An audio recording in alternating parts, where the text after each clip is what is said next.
የምንመሰክርለት ክርስቶስ ኢየሱስ አዎ አለ በቤተ ክርስቲያናችን እና ይሄን አለመናገር ንፉግነት ነው። ይሄን የተናገርኩት በጴንጤ አንደበት ሳይሆን በኦርቶዶክስ አንደበት ነው እና ብዙ ጊዜ አይ ቲንክ ክላሽ የምናደርገው ሲስ እናንተ መስማት በሚፈልገው ጆሮአችሁ ያን ነግራችሁ ሐዋርያት ግን የተናገሩትን ያንን ሳንጨምር ሳንቀነስ ግን ይሄን ክርስቶስ መስበክ የሁል ጊዜ ስራችን ነው። ክብር ይሁን ከዘላለም እስከ ዘላለም ለኃያሉ ለገናናው አምላክ ለክርስቶስ ኢየሱስ ይሁን አሜን። እንግዲህ ይሄው ሄኖክ ቅድም ያው ኢየሱስን አሰብክም ያላችሁት ኦርቶዶክስ እኔ እንደዛ አላልኩም። ኦርቶዶክስ እኔ እንደዛ አላልኩም። የኔ ጥያቄ ሌላ ነው። አሁን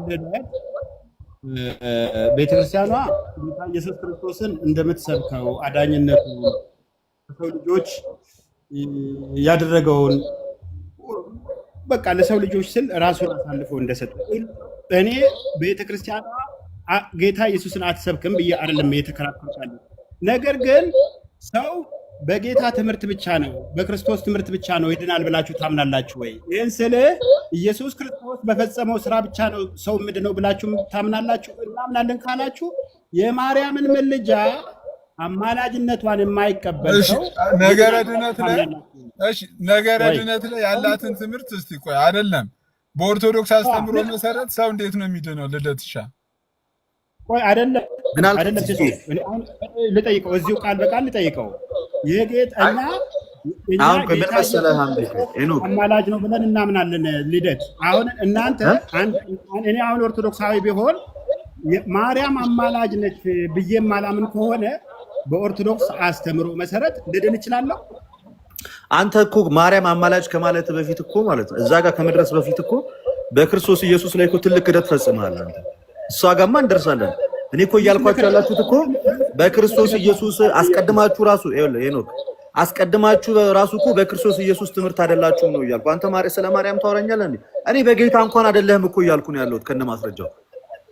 እኔ አሁን የምጠይቅህን ለምን አትመልስም? በጌታ እኮ እኔ ደግሞ ምን መሰለህ አልመልስም እያልኩ አይደለም። ስለ ክርስቶስ ሳታውቅ ቆይ ልንገርህ አንዴ ቆይ ስለ ክርስቶስ ሳታውቅ ከእውነተኛው ክርስቶስ ጋር ህብረት ሳታደርግ እውነተኛው ጌታ አንተ በእርሱ ሳትሆን ስለ ማርያም ማውራት ማለት ይሄ ምን ማለት እንደሆነ ታውቃለህ? እጅግ በጣም ብዙ መስራት ያለበት ትልቅ ነገር እያለ ሊደርስ ስለሚችለው ጉዳይ እንደማውራት ነው። እና መጀመሪያ የሚቀድመው ምን መሰለህ የኔ ወንድም ኢየሱስን ልንሰብካችሁ ይገባል ለእናንተ። ቢካዝ እናንተ ከትክክለኛው ጌታ ጋር እስካሁን አልተዋወቃችሁ፣ ከቤተክርስቲያን ህብረት ውጪ ናችሁ። እና ይህንን ጠይቀኝ። ይሄ ነው ቅድም ሲሳይ ሲል የነበረው መሰረታዊ ጉዳይ። ይቅርታ ሲስ እንግዲህ እንደዚህ ስናገር አክባሪ ወዳጅ ነኝ። መርግጥ ቃላቶቼን እንጠነቀቃለሁ በተቻለኝ አቅም። ኖርማል ቤቱ የሁለቱም ቤት ነው። በጨዋነት ሰዎች እንዲያወሩ ብቻ ነው ምርጫዬ። እኔ ኦርቶዶክስ ክርስቶስን ትሰብካለች ብዬ ነው ማምነው። አትሰብክም ስለተባለ እኔ ከምመልስ እነሱ ራሳቸው የኦርቶዶክሲያን መምህራኖች ይመልሱ ብዬ ነው። እኔ ቅድምም ብያለሁ አንዳቸውን መምህራኖችን እጠራለሁ። እንደዚህ የምትሉ ከሆነ ኦልሬዲ እንደዛ ብሎ ክሌም የሚያደርግ ሰው ከራሳቸው ከኦርቶዶክሲያን መምህራን ጋር ራሳቸው ኦርቶዶክሲያን ኢየሱስ እንደሚሰብኩና እንደማይሰብኩ ቼክ ማድረግ ትችላላችሁ። that is my point። የኔ ፖይንት ኦርቶዶክስ ኢየሱስን ትሰብካለች ወይ አትሰብክም? እንግዲህ በሰማነው ነገር እታች ያለ ሰው ወይ ትሰብካለች ብላችሁ ጀጅ ታደርጋላችሁ። አይ እንግዲህ የእናንተ ምርጫ ነው። እኔ ቤተክርስቲያኗ ሁሌም ነው የማወራው ስለ ኢየሱስ ክርስቶስ ትሰብካለች። አሁን ልደት እናንተ ከቤተክርስቲያን ውጭ ስለሆናችሁ ይሄንን ጌታ ማታውቁትም ብሎ እየተናገረ ነው አይደል? መብቱ ነው እንደዛ ብሎ የማመን መብት አለው፣ አልቃወምም። ነገር ግን እኔ በግሌ ሌሎችን ሰዎች ወክዬ አይደለም። ቤተክርስቲያኗ የጌታን የኢየሱስ ክርስቶስን በስጋ ከድንግል ማርያም መወለድ ለሰው ልጆች ኃጢአት መከራ መቀበሉ መሞቱን መነሳቱን ትንሣኤውን ዳግም መምጣቱን ታምናለች፣ ትሰብካለች። አምናለሁ። ነገር ግን ይሄ የጌታ ትምህርት ብቻ ነው ወይ የሚሰበከው በቤተ ክርስቲያን ነው ከተባለ አይደለም። ይሄን ስል የቅድስት ድንግል ማርያምን አማላጅነት የማይቀበል አንድ ኦርቶዶክሳዊ እኔ ኦርቶዶክሳዊ ልሁን ብል እድናለሁ ወይ እያልኩ ነው። ደግሞ ቅድም ብዙ ነገሮች አንስቻለሁ። አልነበርክም አንተ።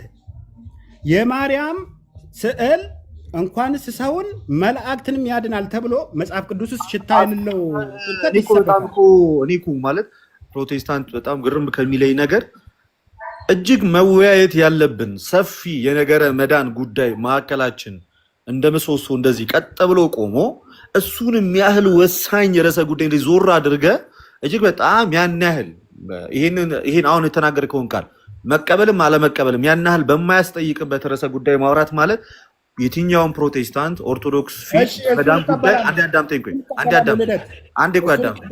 አንዴ አዳምጠኝ ቆይ አሁን ወደዛና ወደዚህ መሽሎክለክ ለኔ የሚታየኝ ዋነኛ ነገር ምን መሰለ የትኛውም ክርስቲያን ያልሆነ ወይም ደግሞ ከኦርቶዶክስ ውጪ የሆነ ሰው በመሰረታዊ የመዳን ትምህርት ኦርቶዶክስ ፊት ደፍሮ ቆሞ መናገር እንደማይችል ማሳያዎቹ እናንተ ናችሁ።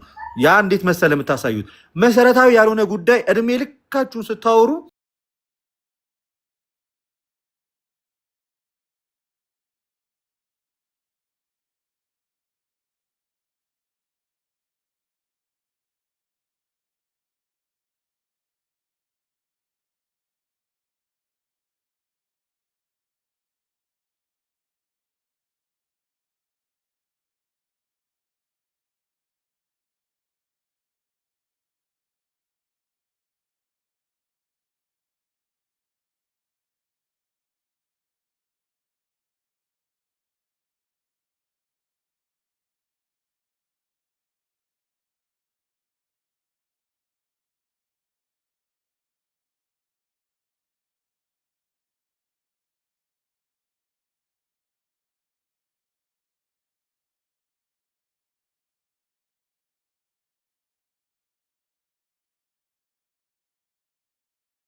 አይደለም ምረፈልኩ ከዚህ ውጭ የሆነ ሰው የሆነ መኪና ጥቅስ ላይ ጻፈው የሆነ ቤተክርስቲያን ላይ ድንገት ሆነ በፖስተር አንዱ ስፖንሰሩን ለጠፈው አለቀ። ያ ማለት የቤተክርስቲያኒቷ ትምህርት ነው ማለት አይደለም። በቃ ካምሯችሁ አውጡት። እንደዛ እምነት የለንም። አሁን በዚህ የማታለል ምናምን ነገር ጨዋታ አያስፈልግም። ና አሁን ወደ እውነቱ እንምጣና አንተ የጌታ ስጋና ደም ቅዱስ ቁርባኑ ማለት ነው ቅዱስ ቁርባኑ የዘላለም ሕይወት ይሰጣል ወይስ አይሰጥም? ዝም ጭጭ የለም እዚህ ጋር ትንፋሽ ነው የሚያጥር አስመልሶ እሱ ሊጠየቅ ገብቶ መለሰ። እሱን ጠይቀዋል። እኔማ የተጠየቁትን መለስኩኝ እኮ እኔ የተጠየቁትን ተመለሰልኝ ብሎ እኮ አልመለሰልኝም። እሱንማ ተመለሰልኝ አለ እኮ አምናለሁ አለ እኮ የጌታ ስጋና ደም ቅዱስ ቁርባን አማናዊ ነው የዘላለም ሕይወት ይሰጣል ብለህ ታምናለህ ወይስ አታምንም? አምናለሁ። የጌታ ስጋና የጌታ ደም ጌታ ስለኔ የከፈለውን መከራ ስለሆነ እሱ አይደለም ስተቱ። ቅዱስ ቁርባኑ ነው። ቅዱስ ቁርባን ተማምነናል። ቅዱስ ቁርባን ወይኑና ቂጣው የጌታ ስጋና ደም ነው ብለህ ታምናለህ? ቅዱስ ቁርባን የጌታ ስጋና ደም ነው ማለት የጌታ ስጋና ደም ነው። እንግዲህ እኛም እኮ የዘላለም ሕይወት እሱ ይሰጣል ብለህ ታምናለህ እንዴ? የጌታ ደም ታዲያ ጌታ ስለኛ የጌታ ስጋና ደም ገብቷል። ቅዱስ ቁርባን የዘላለም ሕይወት ይሰጣል ብለህ ታምናለህ ወይስ አታምንም? ያ በማቴዎስ ወንጌል ምዕራፍ 26 ከቁጥር 26 ጽዋንም ማነሳ አመሰገነ፣ ይህ ለኃጢአት በአዲስ ኪዳን ለኃጢአት ይቅርታ የሚፈስ የአዲስ ኪዳን ደሜ ነው ያለው። ለኃጢአት ይቅርታ የሚፈስ የአዲስ ኪዳን ደሜ ነው። እንጀራውንም አነሳ ባረከ፣ ይህ ስጋዬ ነው ስለእናንተ የሚቆረሰው ያለውን። አዎ ይሄ እውነተኛ የጌታ ስጋ ነው። አዎ ይሄ የጌታ እውነተኛ ደም ነው ብለህ ታምናለህ ወይስ አታምንም? አምናለሁ እያልኩ እኮ ነው። በጣም ጥሩ ቴንኪው። ሚሚ ያ ቅዱስ ቁርባኑ እውነተኛ የጌታ ስጋና ደም ነው ብለሽ ታምኛለሽ ወይስ አታምኝም? ሚሚ ከሱ ስር ያለሽ እህቴ ታምኛለሽ ወይስ አታምኝም? ጸጥ ለምን ትጠይቃታለህ? አንተ የሚታርግልኝ አንተ ታምኛለሽ ወይስ አታምኝም? እንዴ እሷን ተዋታ። አንዴ ለምን ምትዋት? አንዴ ለምን መጥፋት እንዴ? እሷ እኮ ኦርቶዶክስ አለች፣ ክርስቲያን አይደለች። እናንተ ጨርሱ። ታምኛለሽ? እምነትሽን ነው የጠየቁሽ። ከአንቺ ጋር ልወያይ እኔ አንተን ጠይቄ ከዛ በኋላ ይጠየቃለሁ። መጠየቅ አለብኝ። ታምኛለሽ ወይስ አታምኚም? ታምኛለሽ ወይስ አታምኚም? ፖለቲካ አትስራ። ሌላስ እምነትሽን እንኳን ደፍሮ የመናገር አቅሙ ፖለቲካ አትስራ። አሁን እኔ ለምን ትጠይቀኛለህ? ታምኛለሽ? እኔ ከዚህ በኋላ ላወራም ከአንቺ ጋር ቀጣይ ከሱ ጋር ነው የማወራው። ግን የጌታ ስጋና ደም ጨርስና ከዛ በኋላ ታምኛለሽ ወይስ አታምኚም? ታምኛለሽ አታምኚም? ከሱ ጋር ጨርስና እኔ መልስ ጋይስ ሪከርድ አድርጓት። እግዚአብሔርን ይሄን አትመልሰው። እኔ እዚህ ቤት እያለ አትመልሰው፣ አታረገው። ከሱ ጋር ጨርስ። እኔ ምን እንደሆንኩ ራሱ አታውቅም። ጌታ ኢየሱስ ክርስቶስ ምስክሬ ነው። ይሄን ነገር ከመለስሽ ማለት ነው። እኔ ምን እንደሆንኩ እንኳን አታውቅም። እኔ ምን እንደማምን አታውቅም አይደል? ስለዚህ ክርስቲያን እንዳልሆንሽ ግን የጠየቀህን ጥያቄ በትክክል መልስለትና ከዛ የሱንማ እኮ ሲስ እኔ ጠይቄ ትጠይቀኛለህ።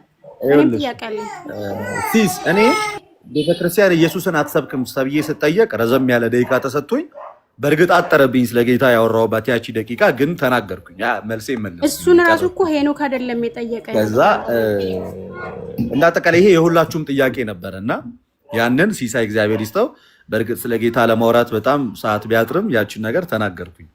አሁን የኔ ተራ ሆነና እግዚአብሔር ይባርክ ኤኖክ፣ አንተ መልሰልኛል። በቃ ራስን ግልጽ አድርጋል። ቀጣዩ ኦርቶዶክስ ያለችው ሴት አንቺ ነሽ ከጎን ያለሽው። አንቺ ታምኛለሽ ወይ? እንደሱ እንደ ሄኖክ ታምኛለሽ ወይ ወይስ አታምኝም? ወይ አምናለሁ ወይ አላምንም። ይቻላል እኮ ችግር የለም እኮ። ጴንጤኮስት የሆና ሉትራኑ እኮ አሁን እኮ ዳር ይዞ እኮ እየተወራወረ ነው። አንዱን መልክ ንገሪኝ። በየትኛው ሳይር ነሽ ነው ያለሽ? በጴንጤኮስት የሆነሽ ወይንስ ደግሞ በሉትራኑ ሳይር ነሽ ነው? በጣም ቀላል ጥያቄ ነው። አይከብድም። አሁን ሲሳይ አውቃለሁ በየትኛው ሳይር እንደሆነ። በእኛ ሳይር ነው ሲስተር። እሺ መልሽልኝ። ዝም ግልጽ እኮ ነው ያወራሁት። አልመልስም። አትመልስም። ይኸው ለአንተ መመለስ አይጠበቅም። አትመልስም። እሺ ለምን መሰላችሁ የማትመልሰው? መልሷ አንደኛ ከላይ ካለው ወንድሟ ጋር ስለሚቃረን፣ ሁለተኛ ማትመልሰው ደግሞ ለምን ይመስላችኋል? በመካከላቸው ሰፊ ልዩነት አለ ተብሎ ነው። እናንተ እኛን ነው የምትፈሩት? ጌታ መልስህን መልስ። እኛን ነው የምትፈሩት ወይስ ጌታ ነው የምትፈሩት? እኛን ጌታ ነው የምትፈሩት። ሲስ ቅድም አንተ ስለ ኦርቶዶክስ ስትከራከር አልነበር? እሺ አሁን ተውኩ ስላንቺ። አሁን ወደ ራሄል ደግሞ ልምጣ። ራሄልም አይሆ ባይቲንግ ፕሮቴስታንት ናት። ከዚህ በፊት እኔ ቤት መታ ተወያይታለች። ደሴም ጥያቄ አንቺን ልጠይቅሽ ራሄል፣ ቅዱስ ቁርባን በማቴዎስ 26:26 መሰረት የዘላለም ሕይወት ይሰጣል ብለሽ ታምኛለሽ ወይስ አታምኚ? ሰላም ላንተ ልደት። እኛ ሰላም ላንቺ። ምን አልሽኝ? በክርስቶስ ኢየሱስ በማመን የዘላለም ሕይወትን አግኝተናል። ስንት የዘላለም ሕይወት ነው ያለው? ስለዚህ ቅዱስ ቁርባን የዘላለም ሕይወት አይሰጥም ማለት ነው። ለዳንን ሰዎች እንድንወስደው የተሰጠን መታሰቢያ ነው። ግን ስትወስጂው ለደህንነት አይደለም ብለሽ የምትወስጂው አይደለ? የዘላለም ሕይወትማ አገኘው። ሌላ የዘላለም ሕይወት አለ። ስለዚህ አሁን አንቺ ከአንድ ኦርቶዶክስ ጋር ከማውራትሽ በፊት ማውራት ያለብሽ ከፍ ኤኖክ አለ ከላይ እሱ የጌታ ስጋና ደም የዘላለም ሕይወት ይሰጣል ብሎ ያምናል። ሁለታችሁ ተመሳሳይ መጽሐፍ። እሺ ስንት መጽሐፍ ቅዱስ ነው ያንቺ መጽሐፍ ቅዱስ? 80 አሐዱ ነው 66?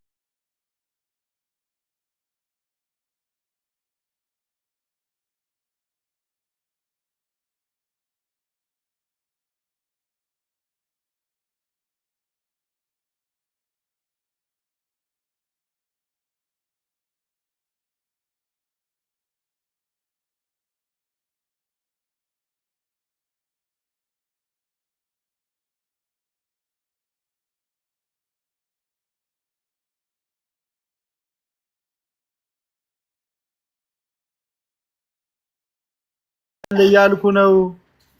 ሁለት ነገር አወራካ። ሰጥቶኛል። ሩጫዬን ገና አልጨረስኩም አልከኝ እኮ አይደል? መልሴን አልጨረስኩኝም እኮ አልጨረስኩም መልሴን። እሺ የዘላለም ሕይወት በቅዱስ ቁርባኑ በኩል እንዳገኘው አምናለሁ። ያንን ደግሞ ጌታ ወደዚህ ዓለም በሚመጣ ሰዓት ላይ እኔ ደግሞ ወደ እርሱ በሚሄድበት ሰዓት ላይ ሩጫዬን ጨርሼ ደግሞ ወደ እሱ በሚሄድበት ሰዓት ላይ ያን ጊዜ ደግሞ ጌታ ለእኔ ያስረክባል። አለቀ። ይሄ ነው የኔ መልስ። አንቺ ግን አታምኚ። ወደ እኔ ጥያቄ ተመለሽ። ወደ እኔ መልሻለሁ። ስለዚህ የወሰድከው የስጋና ደም እርግጠኝነትን አልሰጠህም። እኛ ግን በክርስቶስ ኢየሱስ ሰጥቶኛል። አልሰጠህም እኮ ገና ሩጫዬን ገና አይቼ ነው አልከን እኮ ገና ሩጫዬን አይቼ አሰራሬን የህይወቴን እንትን አይቼ ነው እኮ እያልከን ነው። መቼ አልኩኝ? ሰጥቶኛል አልኩኝ እኮ ሰጥቶኛል አልኩኝ። አዳምጠኝ አሁን ወደ ቆይ አዳምጠኝ አንዴ። ለምንድን ነው የጌታ ስጋና ደም የዘላለም ሕይወት አይሰጥም ብለሽ ታምኚያለሽ? በመጀመሪያ ደረጃ አልሸሸሁም። ጥያቄው እኮ እኔ እኮ ነው እኔ ነኝ የጠየኩት እኮ ሰጠኸኝ እኮ ተራውን ሰጠኸኝ እየጠየኩ ኖ አይ እኔ ማቴ መለስኩኝ እኮ እኔ አናት መለስኩኝ። የጌታ ስጋና ደም የምትለው የስጋና ደም የዘላለም ሕይወት ይሰጣል ብለህ የምትከራከረንም የስጋና ደም ብዙ ጊዜ ወስደኸዋል። ገባ? አንተም ብቻ ሳትሆን የምንወያያቸው ጥያቄ ነው የምነግርህ። የጌታ ስጋና ደም ለመታሰቢያ መሆኑን ማስረግጥልህ ብዙ ጊዜ ወስዳችሁታል። እስቲል ግን በኮንፊደንስ የእግዚአብሔር መንግስት እገባለሁ የሚል አቅም አልሰጣችሁም። ለምን? መታሰቢያ ብለን አናውቅም። እኛ መታሰቢያ አንድም ቀን ብለን አናውቅም። እንትን አልሰጣችሁም። ኮንፊደንስ እንኳን አልሰጣችሁም። ሰጥቶናል። ልንገርሻ እንዴት እንደሰጠን ልመልስልሻ። አየሽ አይደለ? ልመልስልሻ። እኛ ክርስቲያኖች ፕሮቴስታንቶችን አላልኩም፣ ይቅርታ። ክርስቲያኖች የጌታ ስጋና ደም በምንወስድ ሰዓት ላይ የዘላለም ሕይወት እንዳለን አያረጋግጥልንም? የጌታ ስጋና ደም በደንብ አድርጎ ያረጋግጥልን እና ለከንቱ ነው የምንወስደው? ጭስት ዝም ብለን ኖ። የጌታን ስጋና ደም ስንካፈል የዘላለም ሕይወት እንዳለን እርግጠኞች ነን። ሲጀመር ክርስቲያን የሆነው በራሱ የዘላለም ሕይወት እንዳለን ሙሉ ለሙሉ አምነን ነው። ታዲያ ለምንድነው ደጋግማችሁ የጌታን ስጋና ደም የምትወስዱት? ከዚህ በፊት ደጋግመን ተናግረናል። ለምንድነው የጌታን ስጋና ደም ደጋግመን የምንወስደው?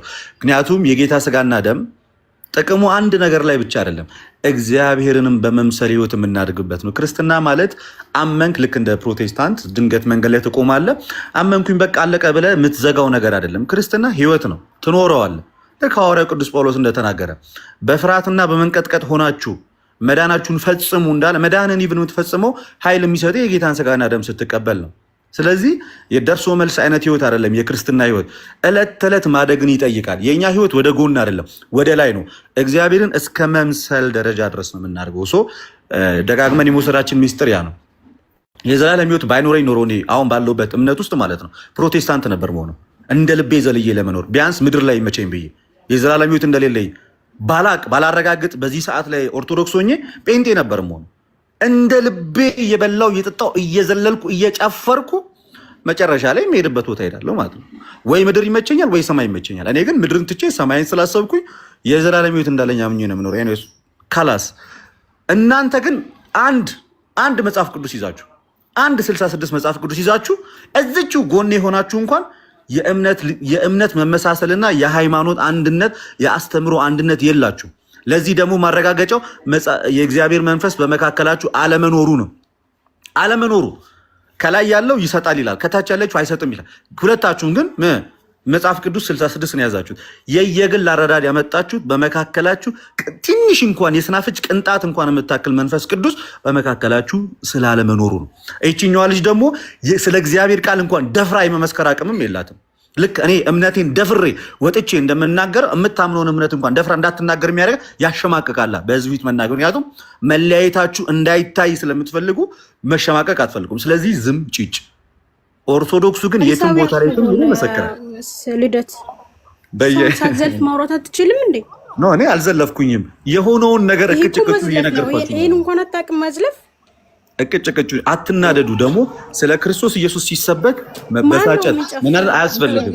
ጸጥ ብሎ መስማት ይጨርስና ለእኛም እድል ቢሰጠን እና ሲስ እኔ እዚህ ቤት ስመጣ ስለ ክርስቶስ ኢየሱስ እንድሰብክ ነበር የጠራኸኝ። እግዚአብሔር ይመስገን ሰብክ ያለው። ምናልባት ልቡ ትንሽ ከፈት ያለ ፕሮቴስታንት ካለ ያንን ስብከት ይሰማሉ እያምናለሁ። ተባረክልኝ ወንድሜ ሲሳይ። ብዙ ጊዜ ቤት ስመጣ በጣም ዌልካሚንግ የሆነ ቤት ነው ያለን።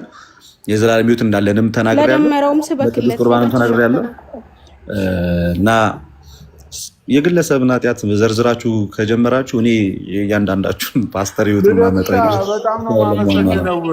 ሲሲዬ ልደት ወደ አንድ ስራ ልመለስ ስለሆነ በቃ መልካም ጊዜ ሆነልህ። አይ ለምንድን ነው ሲስ ጥያቄ ጠይቁ